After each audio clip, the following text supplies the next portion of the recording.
নড়াইলে একসঙ্গে ৭ সন্তানের জন্ম, বাঁচানো গেল না কাউকেই। নড়াইল সদর উপজেলার কালুখালী গ্রামে ঘটেছে এক হৃদয় বিদারক ঘটনা। একই মায়ের গর্ভে জন্ম নিয়েছে ৭টি সন্তান, ৪ ছেলে ও ৩ মেয়ে। তবে জন্মের পর বাঁচানো যায়নি একটিকেও। এই ঘটনায় এলাকায় ব্যাপক চাঞ্চল্যের সৃষ্টি হয়েছে।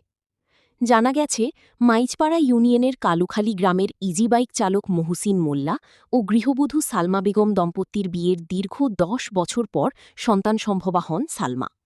আল্ট্রাসোনোগ্রাফিতে ৬ সন্তানের তথ্য পাওয়া গেলেও বাস্তবে জন্ম নেয় ৭টি শিশু।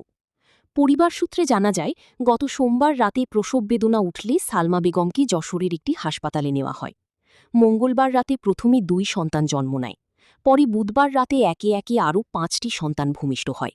কিন্তু অপরিপক্ক অবস্থায় জন্ম নেওয়ায় কোনো নবজাতককেই বাঁচানো সম্ভব হয়নি।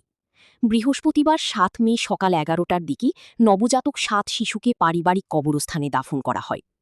নবজাতকদের দাদি মঞ্জুরা খাতুন বলেন, ১০ বছর পর ঘরে সন্তান আসবে ভেবে সবাই খুব খুশি ছিলাম, কিন্তু আল্লাহ আমাদের সেই সুখ আর দিলেন না।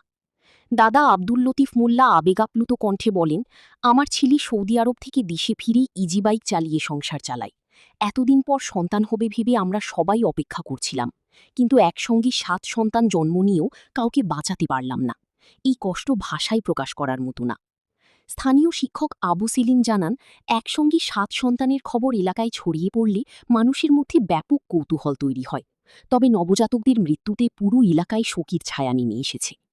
যশোর মেডিকেল কলেজ হাসপাতালের গাইনি বিভাগের সহযোগী অধ্যাপক ডাক্তার ইলা মণ্ডল জানান, সালমা বেগমের সন্তানগুলো অত্যন্ত অপরিপক্ক অবস্থায় জন্ম নেয়। প্রায় ৫.৫ মাস বয়সী প্রসব হওয়ায় প্রতিটি শিশুর ওজন ছিল প্রায় ২০০ গ্রাম।